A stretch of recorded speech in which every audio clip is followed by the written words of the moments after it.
Hello ರಿವಾನ್ welcome to R K study info YouTube channel. So finally KEA ಕಡೆಯಿಂದ, Karnataka examination authority ಕಡೆಯಿಂದ village administrative officers ಆಗಿರ್ಬೋದು, ಹಾಗೆ PSI ಹುದ್ದೆಗಳು, ಹಾಗೆ ಈ ಒಂದು BMTC ಪೋಸ್ಟ್ಗಳು, ಸೊ ಎಲ್ಲ ಹುದ್ದೆಗಳ ಒಂದು ತಾತ್ಕಾಲಿಕ ಎಕ್ಸಾಮ್ ಡೇಟ್ಗಳನ್ನು, ಓಕೆ, ಟೆಂಟೇಟಿವ್ ಎಕ್ಸಾಮ್ ಡೇಟ್ ಅಂತ ಹೇಳ್ತಾರೆ, ಅದನ್ನು ಇವತ್ತು ಸಂಜೆ 24 ಮೇಗೆ ಅಫಿಷಿಯಲ್ ಟ್ವೀಟ್ ಮಾಡಿ ತಿಳಿಸಿದ್ದಾರೆ. ಏನು KEA ಹೊಸ ಡೈರೆಕ್ಟರ್ ಸಾಹೇಬರು ಏನಿದ್ದಾರೆ, ಪ್ರಸನ್ನ ಸರ್, ಸೊ ಅವರು. ಸೊ ಈ ವಿಡಿಯೋದಲ್ಲಿ ಬಹಳ ಮುಖ್ಯವಾಗಿ ಏನು ನೀವು ತುಂಬ ಜನ ಅಭ್ಯರ್ಥಿಗಳು ಅರ್ಜಿಯನ್ನು ಹಾಕಿ ಅಧ್ಯಯನ ನಡೆಸ್ತಾ ಇದ್ದೀರಾ, ವಿಲೇಜ್ ಅಡ್ಮಿನಿಸ್ಟ್ರೇಟಿವ್ ಆಫೀಸರ್ ಅಥವಾ ಗ್ರಾಮ ಲೆಕ್ಕಾಧಿಕಾರಿಗಳ ಹುದ್ದೆಗೆ, ಆಡಳಿತಾಧಿಕಾರಿಗಳ ಹುದ್ದೆಗೆ, ಸೊ ಯಾವ ಒಂದು ಡೇಟ್ಗೆ ನಿಮ್ಮ ಎಕ್ಸಾಮ್ಸ್ಗಳು ನಡೀತಾ ಇದ್ದಾವೆ, ಅಫಿಷಿಯಲ್ ಆಗಿ ಮಾಹಿತಿಯನ್ನು ಖುದ್ದು ಡೈರೆಕ್ಟರ್ ಅವರೇ ಏನು ಮಾಡಿದ್ದಾರೆ, ಟ್ವೀಟನ್ನು ಮಾಡಿದ್ದಾರೆ. ಸೊ ಈ ಒಂದು ಟ್ವೀಟಲ್ಲಿ ಯಾವ ಡೇಟ್ಗೆ ನಿಮ್ಮ ಎಕ್ಸಾಮ್ ನಡೆಯೋಕ್ಕೆ ಹೋಗ್ತಾ ಇದೆ, ಇವೆಲ್ಲವನ್ನ ಈ ಒಂದು ವಿಡಿಯೋದಲ್ಲಿ ಬಹಳ ಸಂಕ್ಷಿಪ್ತವಾಗಿ ಡಿಸ್ಕಸ್ ಮಾಡೋಣ ಅಂತ ಹೇಳ್ತಾ ಲೆಟ್ಸ್ ಬಿಗಿನ್. ನಮ್ಮ ಚಾನಲ್ನ ಮೊದಲೇ ಬಾರಿಗೆ ನೋಡ್ತಾ ಇದ್ದರೆ, ಹಾಗೆ ಇನ್ನೂ ಯಾರು ಸಬ್ಸ್ಕ್ರೈಬ್ ಮಾಡದೆ ನೋಡ್ತಾ ಇದ್ದರೆ ಸಬ್ಸ್ಕ್ರೈಬ್ ಮಾಡ್ಕೊಳ್ಳಿ, ಹಾಗೆ ಬೆಲ್ ಬಟನನ್ನು ಕ್ಲಿಕ್ ಮಾಡಿಕೊಂಡು ಆಲ್ ಎನ್ನುವಂಥ ಆಪ್ಷನ್ನ ಸೆಲೆಕ್ಟ್ ಮಾಡ್ಕೊಳ್ಳಿ. ಬಿಕಾಸ್ ನಾವು ಮಾಡುವ ಪ್ರತಿಯೊಂದು KEA ಎಲ್ಲ ನೇಮಕಾತಿಗಳ ವಿಡಿಯೋಗಳು ನಿಮಗೆ ಒಂದು ರೀಚ್ ಆಗುತ್ತೆ ಆಸ್ಪಿರೆಂಟ್ಸ್. ಓಕೆ ಆಸ್ಪಿರೆಂಟ್ಸ್, ನೋಡ್ತಾ ಇರ್ಬೋದು, ಇವತ್ತು 24 ಮೇಗೆ KEA ಕಡೆಯಿಂದ ಏನು ತಮ್ಮ ಅಫಿಷಿಯಲ್ ಟ್ವಿಟರ್ ಹ್ಯಾಂಡಲ್ ಇದೆ, ಅಲ್ಲಿಂದ ಟ್ವೀಟ್ ಮಾಡಲ್ಪಟ್ಟಿದೆ. ಸೊ ನೋಡ್ತಾ ಇರ್ಬೋದು, ಅಫಿಷಿಯಲ್ ನೋಟಿಫಿಕೇಶನ್ ನಂಬರ್ ಸಹ ಇದೆ, ಹಾಗೆ ದಿನಾಂಕ ಸಹ ನೋಡ್ತಾ ಇರ್ಬೋದು. ಇಲ್ಲಿ ಹೇಳ್ತಾ ಇದ್ದಾರೆ, ಕರ್ನಾಟಕ ಪರೀಕ್ಷಾ ಪ್ರಾಧಿಕಾರವು ವಿವಿಧ ಇಲಾಖೆಗಳು ಅಥವಾ ಸಂಸ್ಥೆಗಳಲ್ಲಿ ಖಾಲಿ ಇರುವಂತಹ ಹುದ್ದೆಗಳಿಗೆ ಮುಂದೆ ಬರುವಂಥ ದಿನಗಳಲ್ಲಿ ಉದ್ದೇಶಿಸಲು ನಡೆಸಲಾಗಿರುವಂತಹ ನೇಮಕಾತಿ ಪರೀಕ್ಷೆಗಳ ದಿನಾಂಕಗಳು ಈ ಥರ ಇದ್ದಾವೆ ಅಂತ ಹೇಳ್ತಾ ಇದ್ದಾರೆ. ಸೊ ಮೊದಲನೇದಾಗಿ ಈ ಒಂದು KSRTC ಡಿಪಾರ್ಟ್ಮೆಂಟ್ ಅಂತ ನಾವೇನು ಹೇಳ್ತೇವೆ, ಕರ್ನಾಟಕ ರಾಜ್ಯ ರಸ್ತೆ ಸಾರಿಗೆ ನಿಗಮ, ಅದರಲ್ಲಿ ಈ ಒಂದು ಅಸಿಸ್ಟೆಂಟ್ ಅಕೌಂಟೆಂಟ್ ಅಂತ ನಾವೇನು ಹೇಳ್ತೇವೆ, ಸಹಾಯಕ ಲೆಕ್ಕಿಗ, ಸಹಾಯಕ ಸಂಚಾರ ನಿರೀಕ್ಷಕರು, ಹಾಗೆ ಪೇದೆ ಆಗಿರ್ಬೋದು, ಕುಶಲಕರ್ಮಿ ಆಗಿರ್ಬೋದು, ತಾಂತ್ರಿಕ ಸಹಾಯಕರು, ಟೆಕ್ನಿಕಲ್ ಅಸಿಸ್ಟೆಂಟ್, ಈ ಎಲ್ಲ ಹುದ್ದೆಗಳಿಗೆ ಒಟ್ಟು 36 ಪೋಸ್ಟ್ ಇತ್ತು ಅದೆಲ್ಲ. ಸೊ ಈ ಎಲ್ಲ ಹುದ್ದೆಗಳಿಗೆ 12, 13, 14 ಜುಲೈಗೆ ನಿಮ್ಮ ಎಕ್ಸಾಮ್ಸ್ಗಳು ನಡೀತಾ ಇದ್ದಾವೆ. ಸೊ ಇದೊಂದು ಡಿಪಾರ್ಟ್ಮೆಂಟ್ ಆಯಿತಾ. ಮುಂದೆ ನೋಡಿ, ಕರ್ನಾಟಕ ನಗರ ನೀರು ಸರಬರಾಜು ಮತ್ತು ಒಳಚರಂಡಿ ಡಿಪಾರ್ಟ್ಮೆಂಟ್ ಏನಿದೆ, ಇದರಲ್ಲಿ ಖಾಲಿ ಇದ್ದಂತಹ ಅಸಿಸ್ಟೆಂಟ್ ಇಂಜಿನಿಯರ್ ಸಿವಿಲ್ ಮತ್ತು FDA ಹುದ್ದೆಗಳು group C. So total 64 post ಇತ್ತು. ಸೊ ಇದಕ್ಕೆ ಈ ಒಂದು ಆಗಸ್ಟ್ ಮಂತಲ್ಲಿ 11ನೇ ತಾರೀಕಿಗೆ ನಿಮ್ಮ ಎಕ್ಸಾಮ್ಸ್ಗಳು ಇದ್ದಾವೆ ನೋಡಿ. ಹಾಗೆಯೇ ಈ ಒಂದು BMTC ಏನು ನಿರ್ವಾಹಕ ದರ್ಜೆ 3 ಮೇಲ್ವಿಚಾರಕರೇತರ ಅಂತೇನಿದೆ, ಸೊ ಟೋಟಲಾಗಿ ಎಷ್ಟು ಪೋಸ್ಟ್ ಇತ್ತದು ನೋಡ್ತಾ ಇರ್ಬೋದು, 2,500 ಪೋಸ್ಟ್ಗಳಿತ್ತು. ಅದು ಸೆಪ್ಟೆಂಬರ್ ಮಂತಲ್ಲೇ ನಡೀತಾ ಇದೆ. ಸೆಪ್ಟೆಂಬರ್ 1ನೇ ತಾರೀಕಿಗೆ ನಿಮ್ಮ ಎಕ್ಸಾಮ್ಸ್ಗಳು ಇರ್ತಾವೆ ನೋಡಿ, BMTC ಅಭ್ಯರ್ಥಿಗಳದ್ದು. ಹಾಗೆ ಬಹು ನಿರೀಕ್ಷಿತ PSI ಯಾರ್ಯಾರು ಅರ್ಜಿಯನ್ನು ಹಾಕಿದ್ದೀರಾ, ಸೊ ನಿಮ್ಮ ಎಕ್ಸಾಮ್ಸ್ಗಳು ನೋಡ್ತಾ ಇರ್ಬೋದು 22/9/2024. ಸೊ ಒನ್ಸ್ ಅಗೇನ್ ಸೆಪ್ಟೆಂಬರ್ 22ನೇ ತಾರೀಕಿಗೆ ನಿಮ್ಮ ಎಕ್ಸಾಮ್ಸ್ಗಳು, ಲಿಖಿತ ಪರೀಕ್ಷೆಗಳು ಇರ್ತವೆ. ಟೋಟಲ್ ಆಗಿ 402 ಪೋಸ್ಟ್ಗಳಿತ್ತು.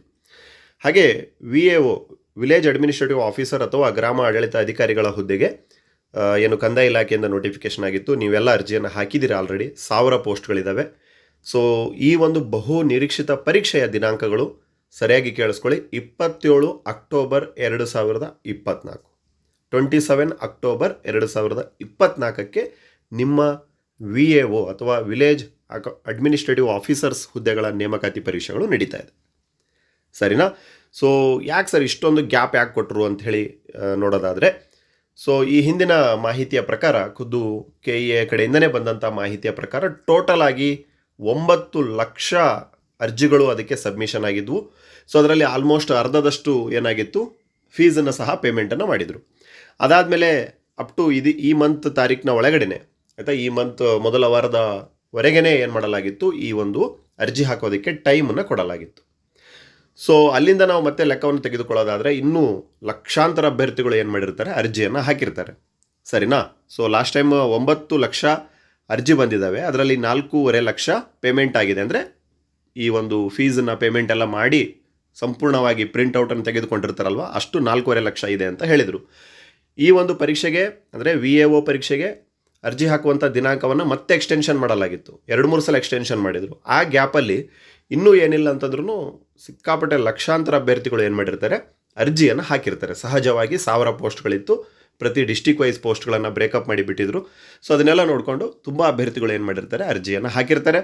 ಸೊ ಹಾಗಾಗಿ ಆಸ್ಪಿರೆಂಟ್ಸ್ ಸಹಜವಾಗಿ ಆಲ್ಮೋಸ್ಟ್ ಲಕ್ಷಾಂತರ ಅಭ್ಯರ್ಥಿಗಳು ಇದಕ್ಕೆ ಲಕ್ಷ ಅಭ್ಯರ್ಥಿಗಳು ಏನು ಮಾಡಿರ್ತಾರೆ, ಈ ಹುದ್ದೆಗೆ ಕಾಂಪಿಟೇಷನ್ನ ಮಾಡಿರ್ತಾರೆ. PUC ಮೇಲೆ ಇತ್ತು, ಹಾಗೆ ಡಿಪ್ಲೊಮಾ ಅಭ್ಯರ್ಥಿಗಳಿಗಿತ್ತು.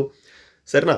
ಸೊ ಹಾಗಾಗಿ ಸಹಜವಾಗಿ ತುಂಬ ಕಾಂಪಿಟೇಷನ್ ಇದ್ದಿದ್ದರಿಂದ ಈ ಎಕ್ಸಾಮ್ನ ಅವರ ಶೆಡ್ಯೂಲಲ್ಲಿ ಕೊನೆಯದಾಗಿ ಇಟ್ಟಿದ್ದಾರೆ ನೋಡಿ, ಆಯಿತಾ. 27 ಅಕ್ಟೋಬರ್ಗೆ. ಆಲ್ಮೋಸ್ಟ್ ನಿಮಗೆ ಇವತ್ತಿಂದ ನಾವು ಎಣಿಕೆ ಮಾಡಿದರೂ ಸಹ 5 ಮಂತ್ ಟೈಮ್ ಇದೆ. 5 ತಿಂಗಳ ಭರ್ಜರಿ ನಿಮಗೆ ಒಂದು ಟೈಮ್ ಸಿಗ್ತಾ ಇದೆ. ಸೊ ಯಾರಿಗೆಲ್ಲ ಗ್ರಾಮ ಆಡಳಿತ ಅಧಿಕಾರಿಗಳು ಆಗಲೇಬೇಕು ಎನ್ನುವಂತಹ ಕನಸೇನಿದೆ, ಸೊ ನೀವು ಪ್ರತಿದಿನ ಓದ್ಕೊಳ್ಳೋದಕ್ಕೆ ಸಫಿಷಿಯೆಂಟ್ ಟೈಮ್ ಕೊಟ್ಟಿದ್ದಾರೆ. 5 ತಿಂಗಳ ಟೈಮ್ ಕೊಟ್ಟಿದ್ದಾರೆ. ಹಾಗೆ ಎಕ್ಸಾಮ್ಸ್ಗಳೇನಿದ್ದಾವೆ, ಈ ಎಕ್ಸಾಮ್ಸ್ಗಳು ನೀವೇನು ಸೆಂಟರ್ಸ್ಗಳನ್ನು ಆಯ್ಕೆ ಮಾಡ್ಕೊಂಡಿರ್ತಾರಲ್ವ, ಆ ಒಂದು ಸೆಂಟರ್ಗಳಲ್ಲಿ ಆಲ್ಮೋಸ್ಟ್ ನಮ್ಮ ರಾಜ್ಯದ ಪ್ರತಿಯೊಂದು ಡಿಸ್ಟಿಕ್ಸ್ಗಳಲ್ಲಿ ಏನು ಮಾಡ್ತಾ ಇದ್ದಾರೆ, ಇವರು ಎಕ್ಸಾಮ್ಸ್ಗಳನ್ನು ಕಂಡಕ್ಟ್ ಮಾಡ್ತಾ ಇದ್ದಾರೆ. ಸೊ ನೀವು ಎಲ್ಲೆಲ್ಲಿ ಸೆಂಟರ್ ತೆಗೆದುಕೊಂಡಿರ್ತಾರೆ ಅಲ್ಲಿ ಏನು ಮಾಡ್ತಾರೆ, ನಿಮ್ಮ ಎಕ್ಸಾಮ್ಸ್ಗಳು ಇರ್ತವೆ. ಹಾಗೆಯೇ ಬಹಳ ಮುಖ್ಯವಾಗಿ ಈ ಒಂದು ಕಡ್ಡಾಯ ಕನ್ನಡ ಭಾಷಾ ಪರೀಕ್ಷೆ ಯಾವೆಲ್ಲ ಪರೀಕ್ಷೆಗೆ ಅನ್ವಯ ಆಗುತ್ತಲ್ವ, ಸಚ್ ಆಸ್ VAOಗೆ ಅಪ್ಲೈ ಆಗುತ್ತೆ, ಹಾಗೆ ಬೇರೆ ಬೇರೆ ಹುದ್ದೆಗಳಿಗೆಲ್ಲ ಅಪ್ಲೈ ಆಗುತ್ತೆ. ಸೊ ಅಂತಹ ಪರೀಕ್ಷೆಗಳ ಒಂದು ದಿನಾಂಕವನ್ನು ಮುಂದಿನ ದಿನಗಳಲ್ಲಿ ತಿಳಿಸಲಾಗುವುದು ಅಂತ ಹೇಳಿದ್ದಾರೆ. ಅಂದರೆ ಇನ್ ಶಾರ್ಟ್ ಅವರು ಹೇಳ್ತಾ ಇದ್ದಾರೆ, ಈ ಡೇಟ್ಗಳೇನಿದ್ದಾವೆ, ಈ ಮೇಲೆ ಹೇಳಿದಂತಹ ಎಲ್ಲ ದಿನಾಂಕಗಳು ನೇಮಕಾತಿಯ CET ಪರೀಕ್ಷೆಗಳೇನಿರ್ತವೆ, ಪೇಪರ್ 1 ಮತ್ತು ಪೇಪರ್ 2 ಅದಕ್ಕೆ ಮಾತ್ರ ಸಂಬಂಧ ಇರ್ತವೆ. ಹಾಗೆಯೇ ಕಡ್ಡಾಯ ಕನ್ನಡ ಭಾಷಾ ಪರೀಕ್ಷೆಗಳೇನಿದ್ದಾವೆ ಅದನ್ನು ನಿಮಗೆ ಮುಂದಿನ ದಿನಗಳಲ್ಲಿ ನಾವು ತಿಳಿಸ್ತೇವೆ ಅಂತ ಹೇಳಿದ್ದಾರೆ. ಸೊ ಸಹಜವಾಗಿ ಈ ಎಕ್ಸಾಮ್ಸ್ ನಡೆಯೋಕ್ಕಿಂತ ಮುಂಚೆನೇ ಏನಿರ್ತವೆ, ನಿಮ್ಮದು ಕಂಪಲ್ಸರಿ ಕನ್ನಡ ಎಕ್ಸಾಮ್ಸ್ಗಳು ಇರ್ತವೆ. ಯಾಕಂತೇಳಿ ನೋಡೋದಾದರೆ ಈ ಒಂದು ಪರೀಕ್ಷೆಯಲ್ಲಿ ನೀವು ಕ್ವಾಲಿಫೈ ಆಗಲೇಬೇಕಾಗತ್ತೆ. 150 ಅಂಕಗಳಿಗೆ ನೀವು 50 ಅಂಕಗಳನ್ನು ಗಳಿಸಲೇಬೇಕಾಗತ್ತೆ, 50+ ತೊಗೊಳ್ಳೇಬೇಕಾಗತ್ತೆ. ಸರಿನಾ? ಮಿನಿಮಮ್ 50 ತೊಗೋಬೇಕಾಗತ್ತೆ. ಸೊ ಮ್ಯಾಕ್ಸಿಮಮ್ ನೀವು ಎಷ್ಟಾದರೂ ತೊಗೋಬೋದು. ಸೊ ಹಾಗಾಗಿ ಇದೊಂದು ಕ್ವಾಲಿಫೈ ಎಕ್ಸಾಮ್ ಆಗಿರೋದ್ರಿಂದ, ಸರಿನಾ ಫ್ರೆಂಡ್ಸ್? ಸೊ ಈ ಒಂದು ಪರೀಕ್ಷೆ ಏನಿರುತ್ತೆ, ಈ ದಿನಾಂಕ ಏನು ಕೊಟ್ಟಿದ್ದಾರೆ ಅಕ್ಟೋಬರ್ 27 ಅಂತ, ಏನು ಗ್ರಾಮ ಆಡಳಿತ ಅಧಿಕಾರಿಗಳ ನೇಮಕಾತಿ ಪರೀಕ್ಷೆಗಳದ್ದೇನು ಕೊಟ್ಟಿದ್ದಾರೆ, ಈ ಒಂದು ಡೇಟ್ಗೆ ಮುಂಚಿತವಾಗಿಯೇ ನಿಮ್ಮ ಕನ್ನಡ ಕಡ್ಡಾಯ ಭಾಷಾ ಪರೀಕ್ಷೆ ಇರುತ್ತೆ ನೋಡಿ. ಸರಿನಾ? ಸೊ ಹಾಗಾಗಿ ಏನು 1000 ಪೋಸ್ಟ್ಗಳು ಅಂಥೇಳಿ ನಾವೇನು ಕರಿತೇವೆ, ಬಟ್ ಪ್ರತಿಯೊಂದು ಡಿಸ್ಟಿಕ್ ವೈಸ್ ಬ್ರೇಕಪ್ ಮಾಡೋದಾದರೆ, ಪ್ರತಿಯೊಂದು ಕ್ಯಾಸ್ಟ್ ವೈಸ್, ಪ್ರತಿಯೊಂದು ರಿಸರ್ವೇಷನ್ ವೈಸ್ ನಾವು ನೋಡೋದಾದರೆ ತುಂಬಾ ಬೆರಳೆಣಿಕೆಯ ಪೋಸ್ಟ್ಗಳು ಇದ್ದಾವೆ. ನಿಮಗೆಲ್ಲ ಗೊತ್ತಿರುತ್ತೆ. ಸರಿನಾ? 1000 ನೋಡಿ, ನೋಡೋದಕ್ಕೆ 1000 ಪೋಸ್ಟ್ ಅನಿಸ್ತವೆ, ಬಟ್ ನಿಮ್ಮ ಡಿಸ್ಟಿಕ್ ವೈಸ್, ನಿಮ್ಮ ಕೆಟಗರಿ ವೈಸ್ ನೀವು ನೋಡಿಕೊಂಡ್ರೆ ಪ್ರತಿಯೊಬ್ಬ ಅಭ್ಯರ್ಥಿಗೆ 1, 2, 3 ಆ ಥರ ಪೋಸ್ಟ್ಗಳು ಇರೋದನ್ನು ನಾವು ನೋಡ್ತಾ ಇರ್ತೇವೆ. ಸೊ ಹಾಗಾಗಿ ಆಯಿತಾ, ನೋಡಿ 27 ಅಕ್ಟೋಬರ್ವರೆಗೆ ನಿಮಗೆ ಟೈಮ್ ನಿಮಗೆ ಸಿಗ್ತಾ ಇದೆ. ತುಂಬ ಜನ ಅಭ್ಯರ್ಥಿಗಳು ನೋಡಿ ಇಷ್ಟು ಗ್ಯಾಪ್ ತೆಗೆದುಕೊಂಡಿದ್ದಾರೆ ಅಂತಂದರೆ ಸಹಜವಾಗಿ ಲಕ್ಷಾಂತರ ಅಭ್ಯರ್ಥಿಗಳು ಈಗ ಆಲ್ರೆಡಿ ಇದಕ್ಕೆ ಅಪ್ಲೈಯನ್ನು ಮಾಡಿರ್ತಾರೆ.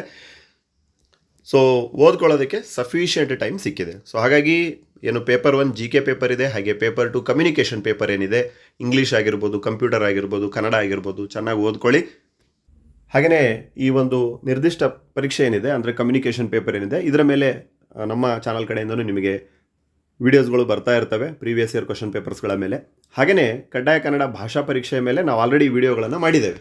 ಸರ್ನಾ? ಆ ಎಲ್ಲ ವಿಡಿಯೋಗಳು ಯಾರು ನೋಡಿಲ್ಲ ಅಂತಂದರೆ ಇದೇ ವಿಡಿಯೋದ ಡಿಸ್ಕ್ರಿಪ್ಷನ್ಗಳಲ್ಲಿ ಕಂಪಲ್ಸರಿ ಕನ್ನಡ ಆಲ್ ವಿಡಿಯೋಸ್ ಅಂತ ಹೇಳಿ ಒಂದು ಲಿಂಕನ್ನು ಕೊಟ್ಟಿರ್ತೇವೆ. ಕ್ಲಿಕ್ ಮಾಡಿಕೊಂಡು ಆ ಎಲ್ಲ ವಿಡಿಯೋಸ್ಗಳನ್ನು ನೀವು ನೋಡ್ಬೋದು, ಯಾವ ಥರ ಪೇಪರ್ಸ್ ಬರುತ್ತೆ. ಸರಿನಾ? KPSC ಪೇಪರ್ ಯಾವ ಥರ ಇರುತ್ತೆ, KEA ಪೇಪರ್ ಯಾವ ಥರ ಇರುತ್ತೆ. ನೋಡಿ, KPSC paper compulsory Kannada descriptive ಇರುತ್ತೆ. ಡಿಸ್ಕ್ರಿಪ್ಟಿವ್ ಅಂದ್ರೇನು, ವಿವರಣಾತ್ಮಕ ಇರುತ್ತೆ, ಅಲ್ಲಿ ನೀವು ಬರಿಬೇಕಾಗತ್ತೆ ಪೆನ್ನಿಂದ. ಸರಿನಾ? ಹಾಗಾದರೆ KEAದವ್ರದ್ದು ಕಂಪಲ್ಸರಿ ಕನ್ನಡ ಯಾವ ಥರ ಇರುತ್ತೆ, KEAದವ್ರದ್ದು ಕಂಪಲ್ಸರಿ ಕನ್ನಡ ಯಾವ ಥರ ಇರುತ್ತೆ, ಟಿಕ್ ಮಾಡೋದಿರುತ್ತೆ. ಜಸ್ಟ್ ನೀವು ಏನು OMR ಶೀಟಲ್ಲಿ ರೌಂಡ್ ಮಾಡ್ತಿರಲ್ವ, ಸೇಮ್ ಅದೇ ಥರ ಈ ಒಂದು KEAದವರ ಕಂಪಲ್ಸರಿ ಕನ್ನಡ ಎಕ್ಸಾಮ್ ಇರುತ್ತೆ.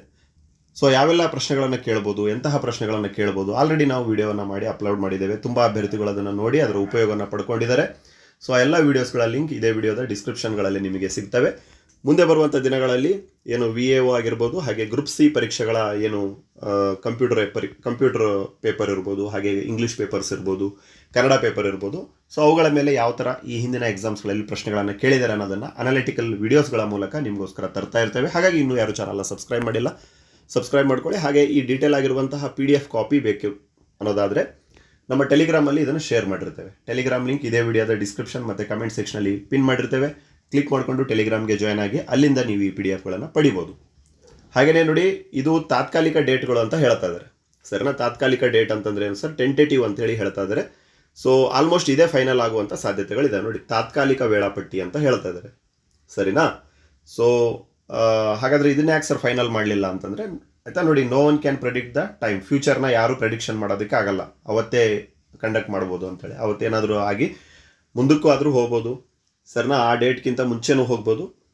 ಸೊ ಹಾಗಾಗಿ ನೋಡಿ, ಈ ದಿನಾಂಕಗಳನ್ನು ಗಮನದಲ್ಲಿಟ್ಟುಕೊಂಡು ವಿದ್ಯಾರ್ಥಿಗಳು ಅಥವಾ ಆಸ್ಪಿರೆಂಟ್ಗಳು ನೀವೇನಿದ್ದೀರ ಪರೀಕ್ಷೆಗಳಿಗೆ ಸಿದ್ಧತೆಗಳನ್ನು ಮಾಡಿಕೊಳ್ಳಬಹುದು ಎಂದು ಏನು KEA ಹೊಸ ಡೈರೆಕ್ಟರ್ ಸಾಹೇಬರು ಏನಿದ್ದಾರೆ, ಪ್ರಸನ್ನ ಸರ್, ಸೊ ಅವ್ರು ಏನು ಮಾಡಿದ್ದಾರೆ, ಎಲ್ಲ ಅಭ್ಯರ್ಥಿಗಳ ಗಮನಕ್ಕೆ ತೆಗೆದುಕೊಂಡು ಬಂದಿದ್ದಾರೆ. ಸೊ ಇದೊಂದು ಒಳ್ಳೆಯ ಬೆಳವಣಿಗೆ ಅಂತಲೇ ಹೇಳ್ಬೋದು. ಬಿಕಾಸ್ ಪ್ರತಿ ಸಲ ಅಭ್ಯರ್ಥಿಗಳು ಅವರಿಗೆ ಕೇಳೋದ್ರಿಂದ ಸರಿನಾ, ಈ ಥರ ಒಂದು ಕ್ಲಾರಿಫಿಕೇಶನ್ ಕೊಟ್ಟರೆ ಏನಾಗುತ್ತೆ, ಖಂಡಿತವಾಗಿಯೂ ಇದು ಎಲ್ಲರಿಗೆ ಒಂದು ಸಹಾಯಕ ಆಗುತ್ತೆ aspirants. Thank you for listening. ಈ ಡೀಟೇಲ್ ಆಗಿರುವ PDF ಟೆಲಿಗ್ರಾಮಲ್ಲಿ ಶೇರ್ ಮಾಡಿರ್ತೇವೆ. God bless you all.